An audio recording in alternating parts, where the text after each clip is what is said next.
The First Minister of Scotland is pushing for another vote on Scottish independence. And Britain's Prime Minister Theresa May has been warned that the vote would be called at the same time London triggers Article 50 and begins the process of divorcing from the EU. That's going to happen as soon as next month. Well, let's get more details from our correspondent in London, Daniel Hawkins. Dan, it looks as if the second referendum will in fact go ahead, doesn't it?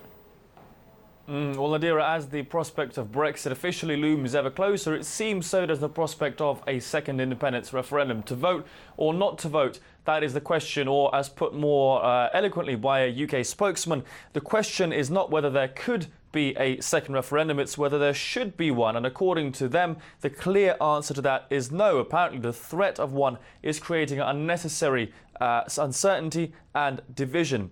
Now, despite putting on a brave face of solidarity, Prime Minister Theresa May and Scotland's First Minister Nicola Sturgeon could very well find themselves at total loggerheads over the next couple of months over this issue. May's position, of course, is very clear. She states that Sturgeon has no mandate for the second referendum, that there was a resounding result in favour of staying in the UK.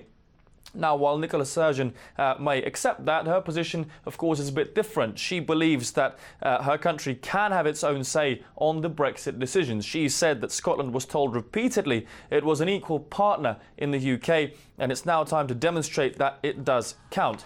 Now, over the next couple of months, the Prime Minister, of course, is hoping to use the council elections in Scotland coming up in May as a sort of political barometer of the mood in the country. A vote for the Tories, there will be a vote against the SNP, and thus, according to her, a vote against the Scottish referendum, the second Scottish independence referendum. So she's been out campaigning for that. Let's take a listen.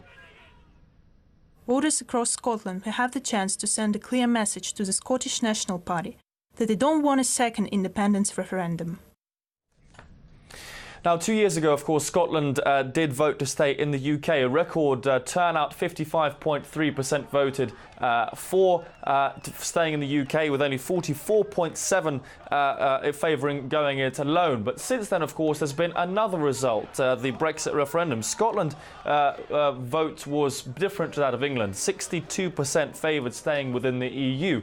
So that referendum, of course, the independence referendum, didn't anticipate the shock result to many people of Brexit just a few years later. So with those elections coming up, with conferences coming up for both parties, the next 2 to 3 months will be really crucial in deciding what happens. And right now, all bets are off, and it remains to be seen which direction this will head in.